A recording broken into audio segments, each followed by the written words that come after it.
Bonjour, DKBC 모닝카페입니다. 오늘은 첫인사에 변화를 한번 줘봤습니다. 우리가 캐나다에 살고 있지 않습니까? 프랑스어 인사말도 할 줄 알아야겠죠. 저는 지난 월요일에 첫째 아이를 데리고 학교에 갔는데요. 학생 서비스 사무실에서 레지스트레이션을 기다리고 있는 동안 캐나다 국가인 오 캐나다가 흘러나오더라고요.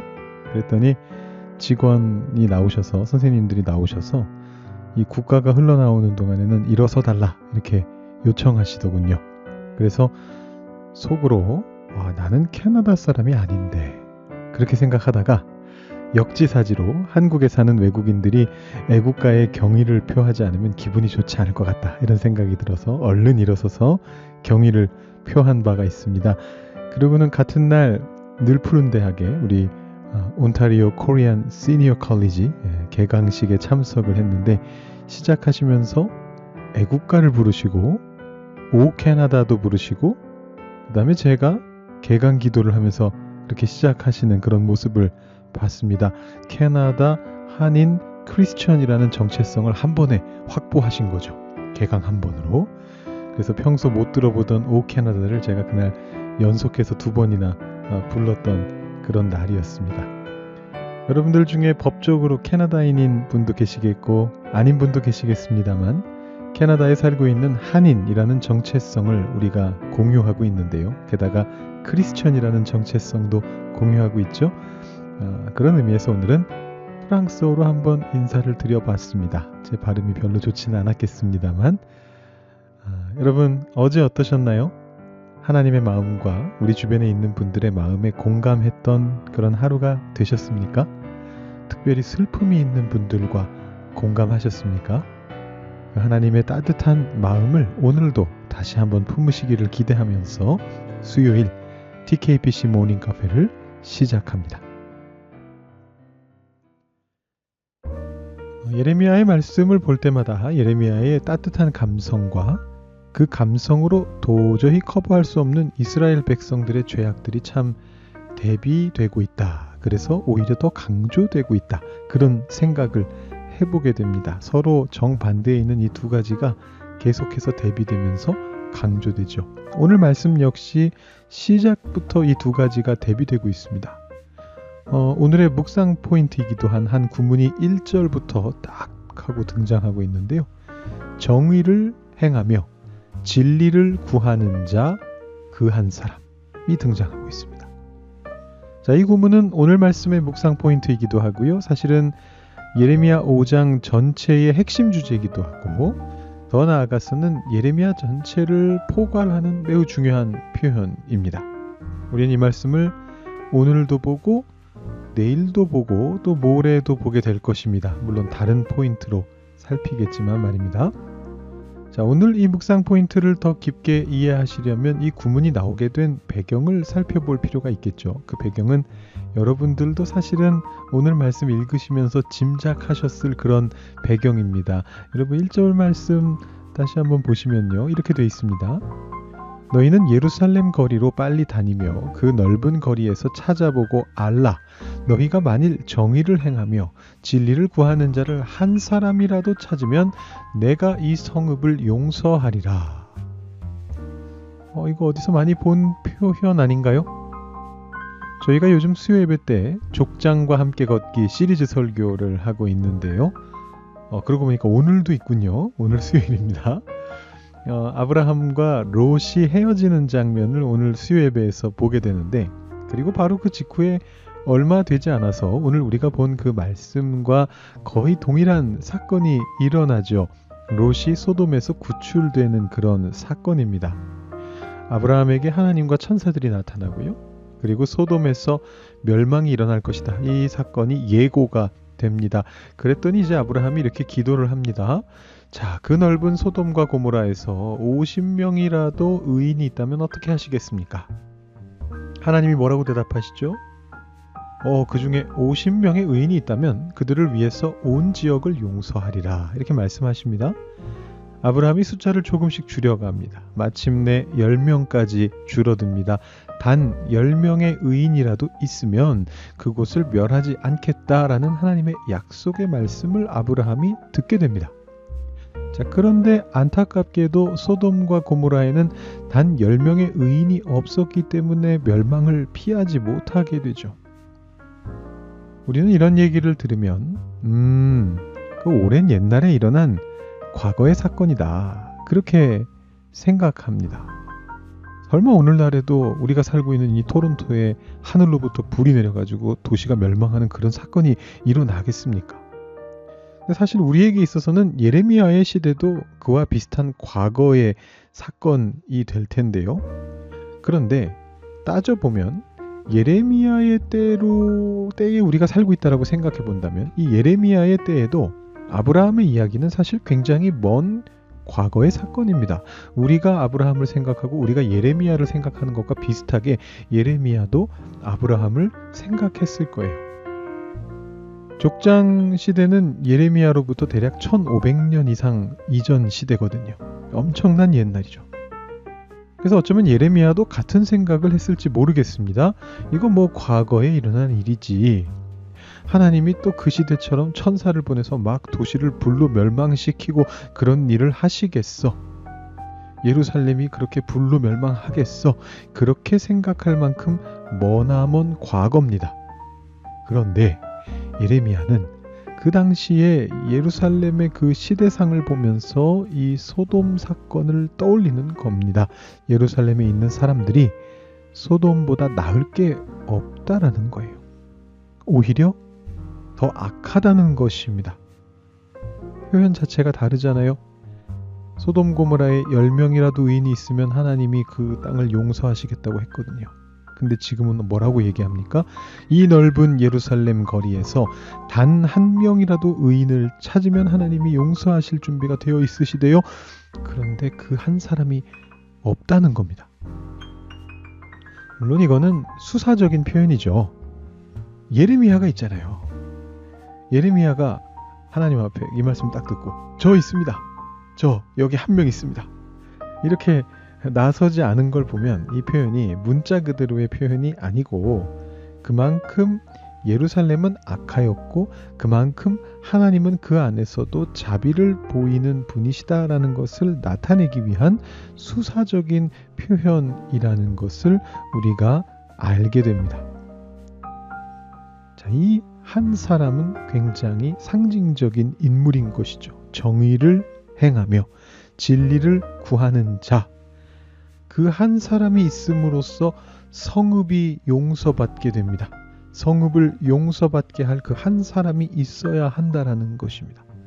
전도서 말씀을 보면 한 사람이 자기 지혜로 성읍을 구한다라는 그런 표현이 나오는데 이 전도서에서는 지혜를 통해서 성읍을 구한다면 여기에서는 단 한 사람이 자신의 의로움을 통해서 성읍 전체를 구하게 된다라고 이야기합니다. 여러분, 그가 누굴까요? 우리가 살고 있는 이 토론토 땅을 구하게 될 단 한 명의 정의를 행하며 진리를 구하는 사람이 있다면 그 사람은 누굴까요? 저일까요? 우리 토론토 한인 장로교회의 담임 목사님인 신한준 목사님이 분명히 정의를 행하며 진리를 구하는 단 한 사람이 되겠지? 이렇게 혹시 생각하고 계시다면 솔직하게 말씀드려서 저도 쉽지 않다라고 말씀드려야 될 것 같아요. 이 한 사람이 누굽니까? 사실은 그 한 사람이 우리입니다. 여러분입니다. 이 말씀을 듣고 계시는 여러분이에요. 큰 부담이죠. 그래서 그 부담을 덜어주시기 위해서 한 분이 나타나셨습니다. 여러분 너무나 잘 아시는 그 한 분입니다. 정의를 행하며 진리를 구했던 완벽하셨던 한 사람, 한 분, 바로 예수 그리스도입니다. 그리고 예수께서 부활 승천하시고 그 부활의 능력을 덧입은 우리가 작은 예수로서 이 땅 위에서 바로 그 한 사람이 되어가는 것입니다. 여러분, 이 한 사람은 앞서 말씀드렸듯이 수사적인 표현입니다. 내가 못하니까 내 옆 사람이 하면 되겠지. 내가 못하니까 우리 교회 담임 목사님이 하면 되겠지. 내가 못하니까 우리 토론토 땅에 있는 많은 크리스천 중에 어떤 위대한 신앙인 한 사람이 그걸 해주면 되겠지가 아닙니다. 내가, 이 자리에서 이 말씀을 듣고 있는 내가 그 한 사람이 되어가는 겁니다. 예수님의 작은 예수의 모습으로서 정의를 행하며 진리를 구하는 자입니다. 물론 우리는 완벽하지 않죠. 완벽한 사람이 어디 있습니까? 저도 아까 제가 완벽하지 않다고 말씀드렸는데 우리 중에 완벽한 신앙인은 어디에도 없습니다. 정의를 행하며 진리를 구하는 것을 완벽하게 할 수 있는 사람 우리 중에 없습니다. 그래도 예수님을 힘입어서 그 길을 오늘도 걸어가는 것입니다. 성화의 과정입니다. 오늘 이 시간에는 이렇게 한번 묵상해 보면 어떨까요? 우리의 모습들 중에서 정의를 행하며 진리를 구하는 자로서 혹시 부족한 모습이 있다면 그것이 무엇일까 한번 생각해 보시면 좋을 것 같습니다. 특별히 오늘 하루의 삶을 한번 미리 예견해 보시면서 살펴보시면서 이 중에 도대체 어느 순간에 내가 가장 부족한 모습으로 있는가 이것을 한번 생각해 보시고요.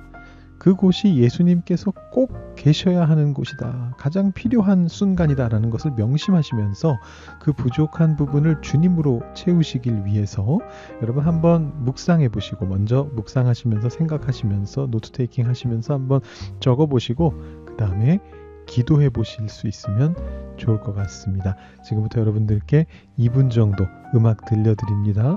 혹시 여러분들 시간이 부족하시면 언제든지 유튜브 멈춰 놓으시고 계속해서 생각하시고 묵상하시고 적으시고 기도하실 수 있습니다.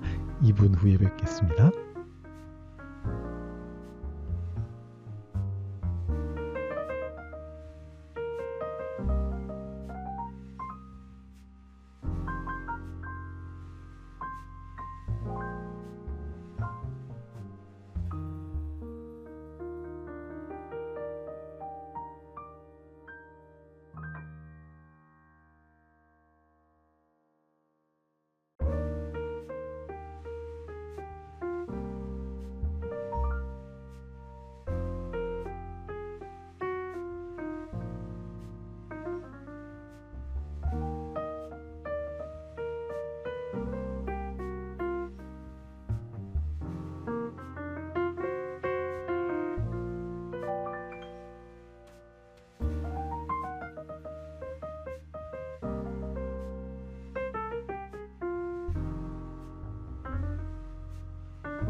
네, 보온병을 마련하는 시간입니다. 그런데 오늘 보온병으로 예수님께서 직접 오셨네요. 우리 예수님께서 보온병의 역할을 해주시기 위해서 직접 오셨습니다.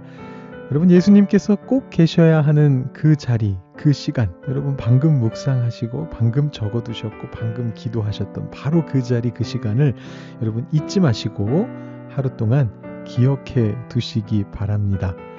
핸드폰 알람 같은 거 설정해 놓으셔도 좋고요. 메모장에 메모해 놓으셔도 좋습니다. 여러분의 약점이 드러나는 그 자리에 여러분의 어떤 신앙적 약점이 드러나게 되는 그 자리에 예수님을 모실 수 있도록 여러분들의 보온병을 꼭 가져다 놓으시기 바랍니다. 그러면서 오늘 하루도 주님과 동행하시고 이 땅에 하나님의 정의와 진리가 구현되는 일에 쓰임 받으시는 여러분들이 되실 수 있기를 축복합니다. 제가 기도하고요. 여러분들 조금 더 묵상하실 시간 드리도록 하겠습니다. 하나님 아버지 감사합니다. 오늘도 TKBC 모닝 카페에 나와서 봉줄 인사도 하고 하나님의 말씀도 듣고 우리 스스로 어느 자리가 부족한 것인지를 생각해 볼 수 있는 묵상하고 기도할 수 있는 시간을 우리에게 허락해 주시니 감사합니다. 오늘도 예레미야의 마음에 다시 한번 공감해 봅니다. 정의를 행하며 진리를 구하는 단 한 사람, 그 한 사람이 없어서 멸망했던 예루살렘을 바라보며 아파하고 있었던 그 예레미야를 다시 한번 떠올립니다. 같은 마음으로 그 한 명만 있으면 용서하리라 마음 먹으시면서 내려다보고 계셨던 그 하나님의 마음에도 우리가 다시 한번 공감합니다. 하나님, 우리는 비록 부족하지만 그 한 사람이 되고 싶습니다. 오늘 우리의 삶을 하나님께 올려드립니다. 우리의 부족한 영성 속에서 하나님께서 계셔야 되는 그 자리를 놓치지 아니하고 가장 우리의 부족함이 크게 드러나는 그 자리에 주님을 모시고 갈 수 있도록 우리 마음속에 모시고 가고 우리의 옆에 동행하게 하고 그 주님을 통해서 주님의 능력을 통해서 그 순간을 잘 이겨낼 수 있는 저희가 될 수 있도록 주님 인도하여 주시옵소서. 오늘 하루도 주님과 함께하는 정말 기분 좋은 수요일이 될 수 있게 하여 주시옵소서. 감사드리며 예수님의 이름으로 기도드립니다. 아멘. 오늘 TKBC 모닝 카페 마칩니다. 주님 안에서 기분 좋은 수요일 맞으시기 바랍니다.